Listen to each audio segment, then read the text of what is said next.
obviously. और अगर media को देखकर लग नहीं रहा, everyone's very very excited for the film. And आपकी last film कबीर सिंह के बाद this is going to be your next film, you know, which means there's a lot of excitement, everyone wants to see you on screen, but at the same time I feel like there is also a lot of expectation that comes with that. How are you coping with this, or what are the thoughts that you have about this? First of all, good afternoon, everybody. It's really nice to see you guys in here, not out in the heat. I know it was very hot outside. So, first of all, to all the paps, sorry to keep you guys in the heat. Hopefully, you're all cooled down now. वो किधर गया? चुप रहा है तू देख. Hi, मेरे कबीर सिंह. जोरदार तालियां. नहीं, कबीर की कभी गलती नहीं हो सकती. गलती दूसरे लोगों की होती है. But love you guys and sorry for the fact that it's so hot. Nobody can do anything about it. We're all dealing with it. Thank you to all the media in the back and everybody who's seated here for coming here today to see the second trailer of Jersey. Uh, we never really thought we'll have to make a second one. It's difficult enough making a first one. But I guess sometimes when a film is special, it has enough material to be able to make a second trailer. So first of all, I'm very proud of the entire team that we were able to, and I must say that the second trailer was wholly and solely handled by Gautam sir. We all turned towards him and said that किसी से कुछ नहीं हो रहा है. The marketing team also was very confused about how to make a second trailer, but I mean, he has lived with this film for I think 5 years now, 4 years, 4 or 5 years. So I think he understands the heart of Jersey and the heart of Arjun Talwar and the heart of the relationship between Arjun Vidya and Kittu. And he came up with a trailer that I felt was very powerful, very impactful. I think the first trailer was really the heart of the film. You could see the emotionality of the film. You could understand the mood of the film. And this trailer really is the call to action. 14th April, here we come. We're ready to go. We've dropped our second trailer. Proud to be here. And I'm coping all right, brother. I'm coping all right. Sometimes I need a little bit of IV and stuff like that, but other than that, I'm good. I mean, just before I came on stage, they were like, they just pulled the drip out. I was like, all right, let's go. I'm on.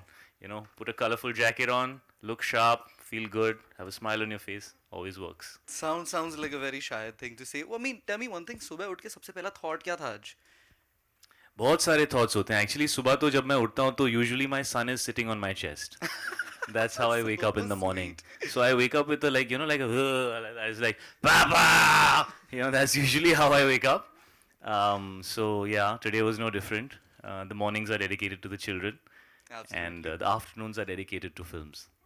Well, thank you, Shahid. Mrinal, आपके पास आ जाते हैं. Mrinal, should I call you Vidya? Yeah, perfect. So, आपके पास you play this very strong female character in this film, which we've seen as a trend over a lot of film choices that you've made, be it Tufan, Super 30, Dhamaka. What is that one character trait that you look for, or what are some things that you look for in the roles that you choose? Well, thank you for asking me that question. And good afternoon, everybody. I'm so happy to see you all again. Thank you.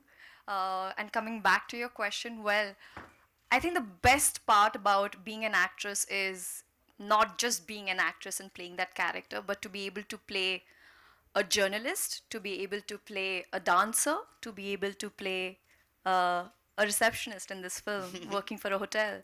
So she has an identity of her own. She's independent and she's able to she's making sure that the family is financially stable. So I feel like there is a evolution as far as writing the characters in terms of Bollywood heroines are concerned.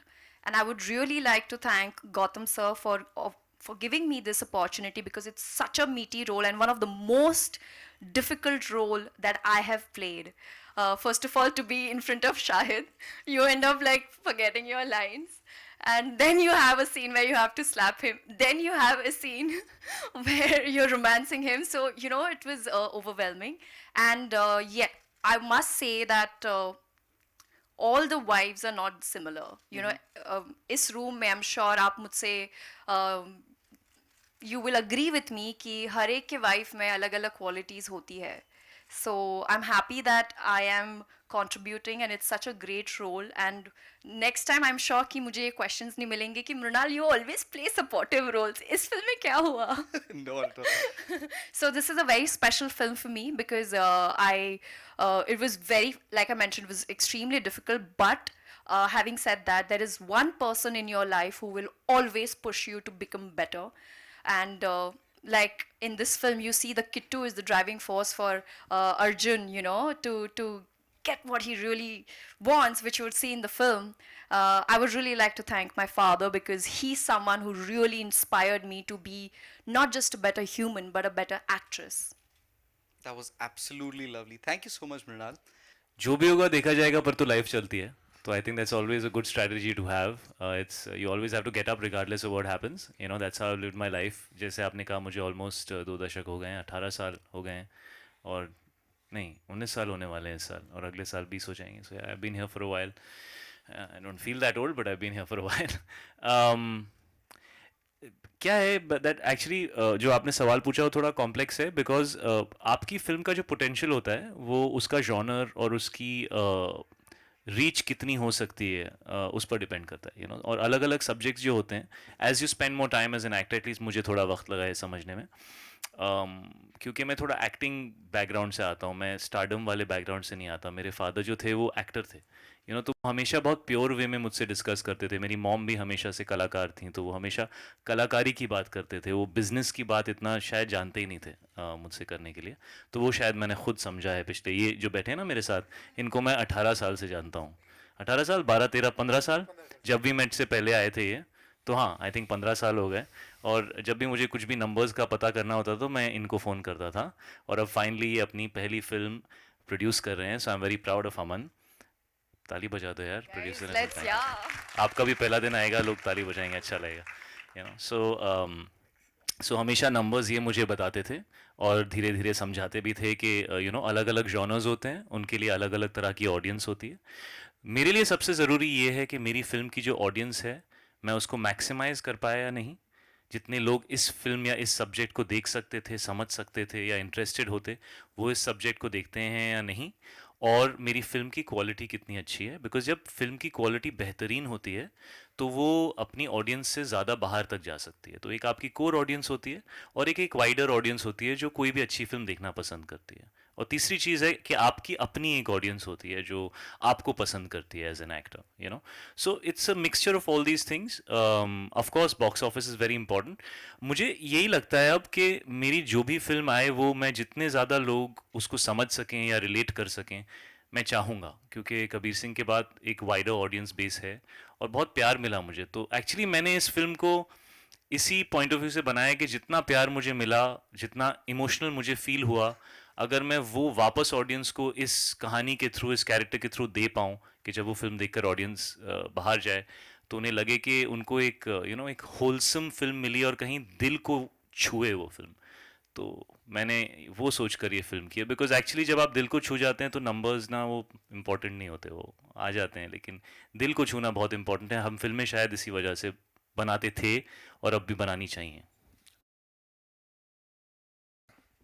उनके अंदर बहुत सारी qualities हैं, लेकिन as a professional मैंने उनसे जो imbibe किया है वो ये है कि मैंने उनका जो वर्क एथिक है और जो अपने काम की तरफ एक एक इनोसेंस होता है कि आप ऐसे हर चीज़ को अप्रोच करते हैं जैसे शायद आपकी पहली फिल्म है, वो मैंने अपने डैड में देखा है. वो कभी ऐसे नहीं बिहेव करते कि अब तो मैं प्रोफेसर या प्रिंसिपल हो गया हूँ. वो हमेशा स्टूडेंट की तरह ही हर फिल्म को, हर कैरेक्टर को अप्रोच करते हैं. और उनके जैसे दिग्गज कलाकार अगर इतना हम्बल रह सकते हैं तो हमारी क्या औकात. मैंने यही सीखा है.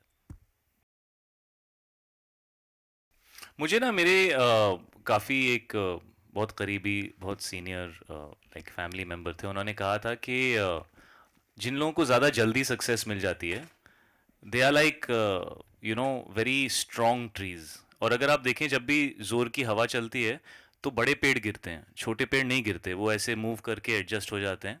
और बड़े पेड़ जो होते हैं, जो बहुत स्ट्रांग होते हैं, वो गिर जाते हैं because they don't know how to be mobile, you know. And उन्होंने यही कहा था कि जब आपको जल्दी सक्सेस मिलती है तो आपको समझ ही नहीं आता कि ज़िंदगी में कभी कभी यू नो टाइम के साथ थोड़ा एडजस्ट करना ज़रूरी है. और जब थोड़ा लेट सक्सेस मिलती है तो क्योंकि आप शुरुआत से ज़िंदगी को फ्लेक्सिबली जीना सीख लेते हो कि भाई कभी सक्सेस आएगी कभी फेलियर आएगी, तो लाइफ में आप चलते रहते हो, कोई प्रॉब्लम नहीं होता। तो मुझे उससे ये सीख मिली थी कि कभी कभी थोड़ा लेट अगर सक्सेस आए तो शायद वो ज़िंदगी के लिए बेहतर है, बिकॉज इंसान भी तो अच्छा बनना है और कुछ सीखना भी तो है। सिर्फ सक्सेस लेके क्या करेंगे, हलवा बनाएंगे उसका? ज़िंदगी भी तो जीनी है। मुझे लगता है कि अगर मैं एक बाप नहीं होता तो मैं शायद इस फिल्म को नहीं निभा पाता जिस तरीके से मुझे निभाना था। शायद ये फिल्म भी मेरे दिल को इसलिए छू गई क्योंकि अब मैं एक पेरेंट हूँ, तो मुझे वो रिश्ता समझ में आता है। क्योंकि जब आप बेटे होते हो ना, तो आपको कभी समझ में नहीं आता कि बाप को क्या फील होता है। चाहे आप कितना भी कोशिश करें, वो आपको हमेशा ऐसा लगता है, why doesn't he understand me, why does he do this, why does let me be me, I want to be me, ये सब एक तरफ लगता है।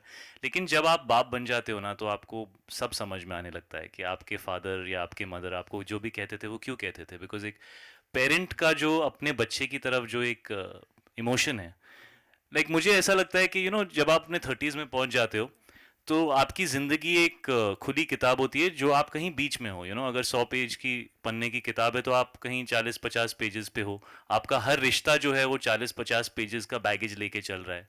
लेकिन जब बच्चे आते हैं तो वो एक नया रिश्ता होता है, उसको आप वन से फिर से स्टार्ट कर सकते हो, और वो बागडोर आपके हाथ में होती है कि आप उसको कैसे निभाना चाहते हो। तो आई थिंक उसके अंदर एक इनोसेंस होती है जो बचपन में आपको महसूस होता था अपने रिश्तों के बारे में, वो आप फिर से एक्सपीरियंस कर सकते हो एज अ पेरेंट।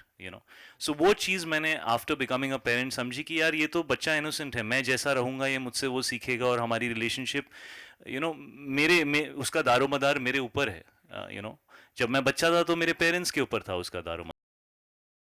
एक्चुअली मुझे लगा ही नहीं था मैं एक्टर बन पाऊंगा, क्योंकि एक्चुअली ज़्यादातर लोग जानते ही नहीं थे कि मैं डैड का बेटा हूँ, क्योंकि मेरे पेरेंट्स सेपरेटेड थे और मैं बॉम्बे में नहीं रहता था। मैं बॉम्बे में काफ़ी लेट आया, और मॉम सिंगल पेरेंट थी। मैं और ईशान, मैं थोड़ा बड़ा था, ईशान तो बहुत ही छोटा था। तो मैंने कभी किसी को बताया भी नहीं, और तो मुझे पता भी नहीं था कि लोग एक्सेप्ट करेंगे या नहीं करेंगे। तो एक्चुअली फर्स्ट फिल्म जब मिल गई मुझे और बन गई, तो लोगों ने जाके थोड़ा वो टाइम पे आई थिंक गूगल होता था, नहीं होता था वो टाइम पे, I don't know if it was there, but तो सर्च इंजन्स आई थिंक इतने नहीं थे। तो लोगों ने जाके पता किया कि ये कौन है, तो पता चला अच्छा ये है। तो वो एक्चुअली मेरे डेब्यू के बाद हुआ। तो मुझे तो लगता ही नहीं था कि मुझे मौका मिलेगा। लाइक मृणाल तो फिर भी टीवी की बहुत बड़ी स्टार है। मैं सीरियसली कह रहा हूँ, honestly, she was very very popular on TV.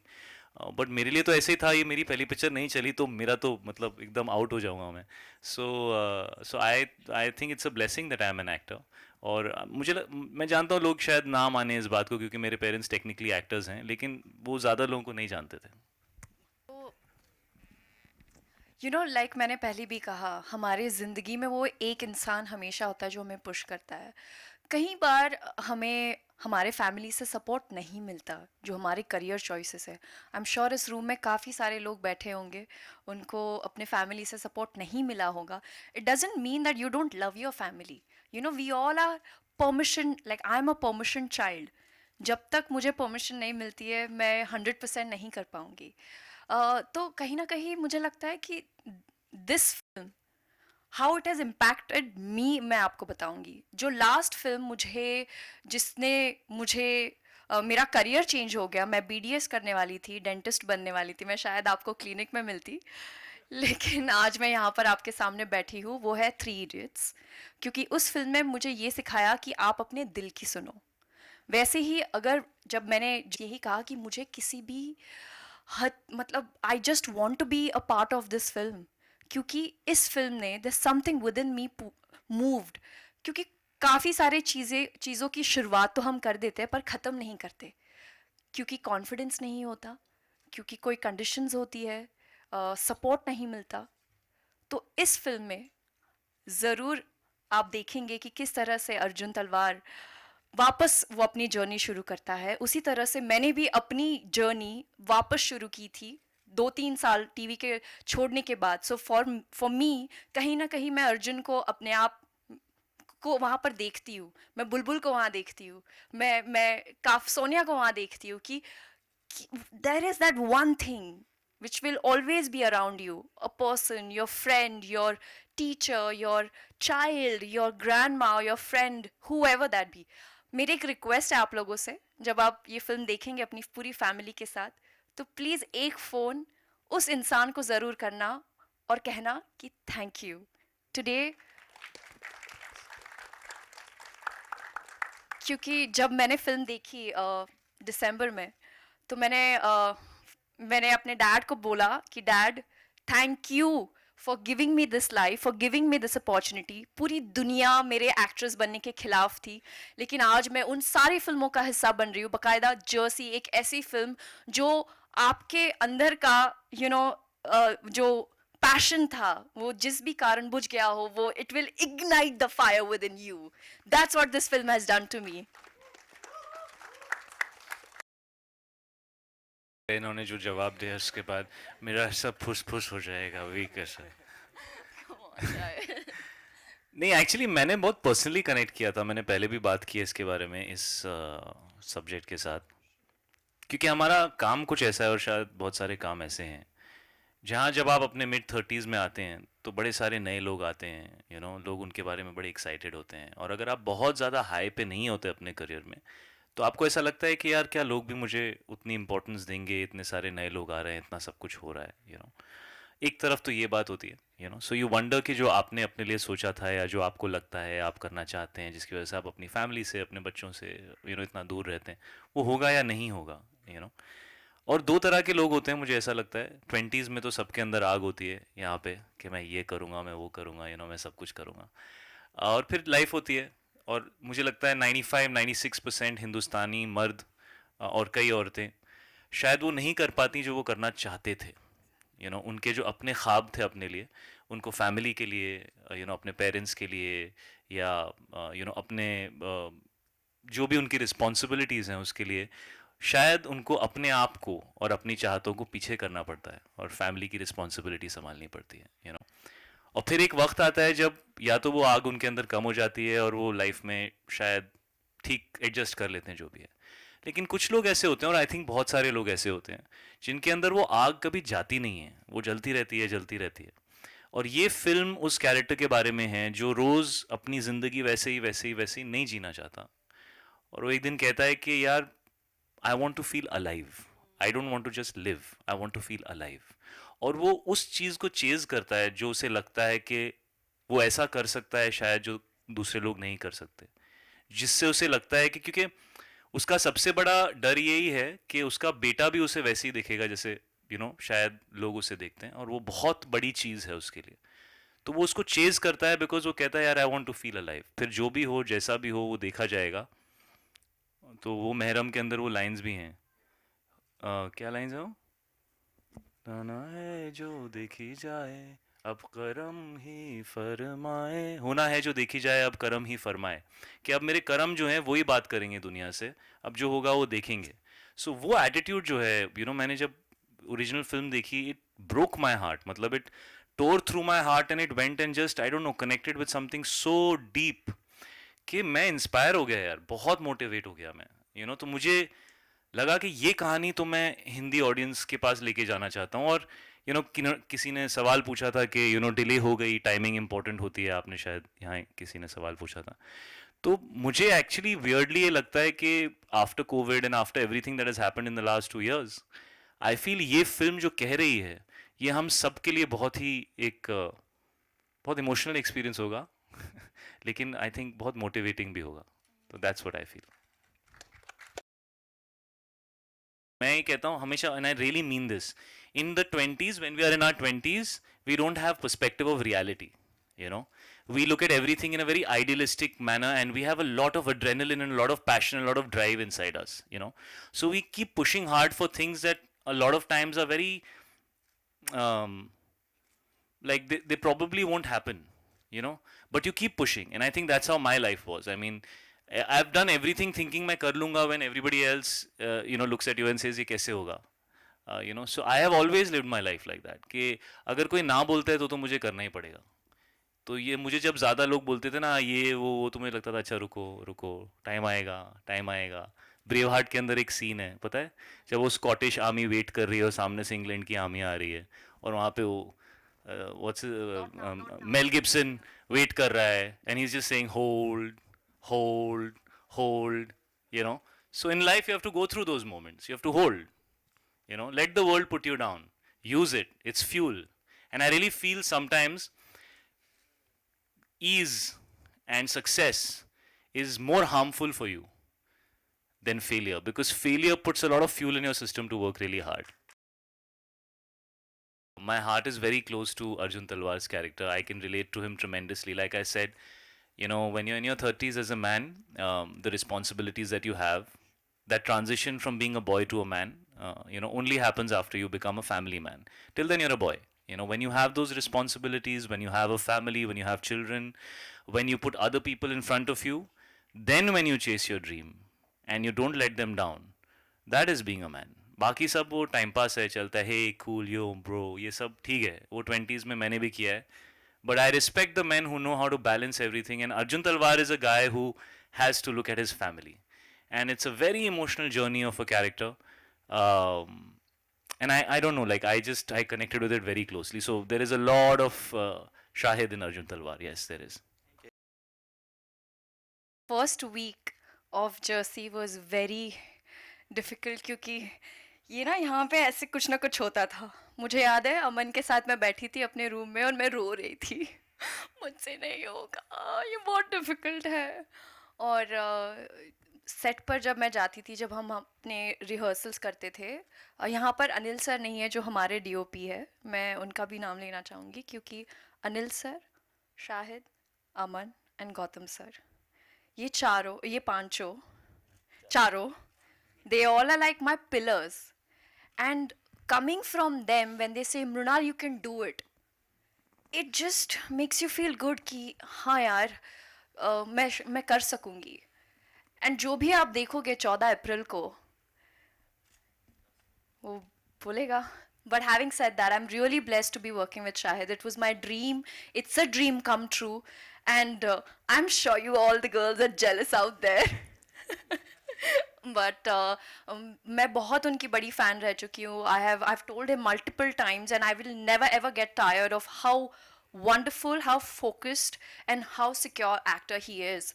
His performance is just, this performance, it blew my mind, and I'm the lucky one to be witnessing this behind the screens as well. And बहुत वक्त लगता है chemistry buildup होने के लिए, लेकिन कभी भी शायद ने मुझे ये फील नहीं होने दिया that I've just started my career. He always treated me like a family, and I'm really happy to have him as a friend as well. Well, it's always, this is the first time when I worked with my dad, I felt like both of us are men, both of us are professionals, and both of us are allowing each other to not bring the father-son angle on set so much. I think we used to find small moments where me and him would go on the side and spend father-son time. Sometimes it would be at lunchtime. Sometimes it would be when we were back in the hotel. But most of the times on set, I needed to be Arjun and he needed to be Coach Bali. And he let me do that. And I had the confidence and I think the experience to want to do that because, we are there as professionals.